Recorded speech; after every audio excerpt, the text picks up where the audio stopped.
રાજ્ય ચૂંટણી પંચ દ્વારા ગુજરાતમાં સ્થાનિક સ્વરાજ્યની સંસ્થાઓની ચૂંટણીઓની સત્તાવાર જાહેરાત કરવામાં આવતા પ્રદેશના રાજકીય માહોલમાં ગરમાવો આવી ગયો છે.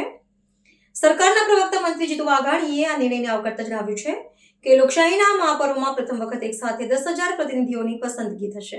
લોકશાહીના સ્થાનિક સ્વરાજ્યની ચૂંટણીનું આ સૌથી મોટું પર્વ ની ચૂંટણી પંચે ઘોષણા કરી છે. ભારતીય જનતા પાર્ટી અને સરકાર રાજ્ય ચૂંટણી પંચની ઘોષણાને આવકારે છે.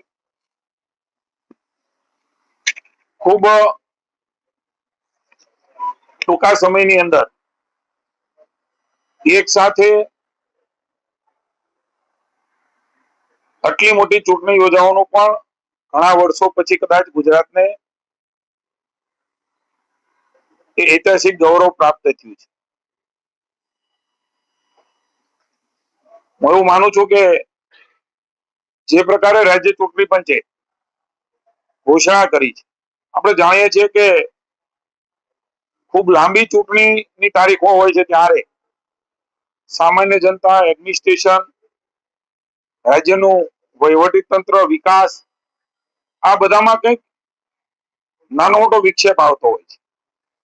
પણ જે પ્રકારની ચૂંટણીની સમયપત્રક છે એ સામાન્ય જનતાને થોડા દિવસોની અંદર પોતાનો પ્રતિનિધિ ચૂંટવા માટેનો અધિકાર એ મળવાનો છે. લગભગ એક સાથે 10,000 જેટલા સ્થાનિક સ્વરાજ્યના આશરે પ્રતિનિધિ ચૂંટવાનું સૌભાગ્ય એ જનતાને પ્રાપ્ત થવાનું છે.